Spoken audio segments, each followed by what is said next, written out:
Giunto ormai alla sua settima edizione, il Pizza Fest di Ribera si riconferma l'evento dell'anno per la Città delle Arance, un'iniziativa che vuole coinvolgere in toto il territorio e che permette dal 14 al 17 settembre di gustare una pizza fatta sul momento in spiaggia, ma non solo pietanze, ma anche riflessioni ed emozioni. Si apre con il concerto di Marco Masini che ha coinvolto il numeroso pubblico che si è letteralmente precipitato per sentire la voce del cantante fiorentino, vincitore del Festival di Sanremo del 2004, a seguire oggi il concerto di Anna Tatangelo, per poi continuare con le risate dei comici siciliani.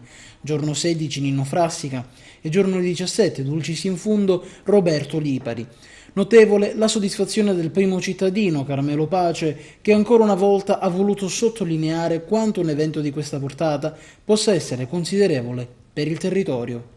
Pizza Fest giunge ormai alla settima edizione, quindi il settimo anno. Sicuramente tanti spunti di partenza dagli anni precedenti e tanto voglia di continuare a fare bene.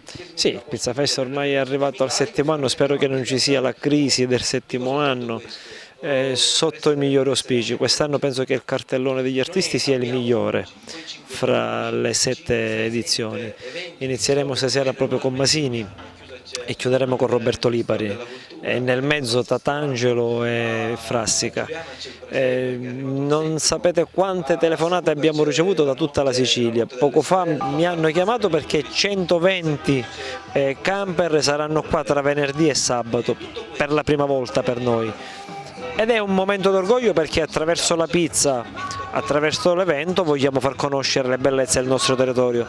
Alle mie spalle una, la foce del fiume Platani, Borgo Bonsignore, Seccagrande, Capobianco della nostra vicina cattolica Eraclea, Reclamino. Ecco, l'evento è un modo per promuovere il territorio. Speriamo di riuscirci. Se siamo arrivati alla settima edizione, un motivo ci sarà. E il motivo è che cresce l'evento, ma cresce soprattutto il territorio.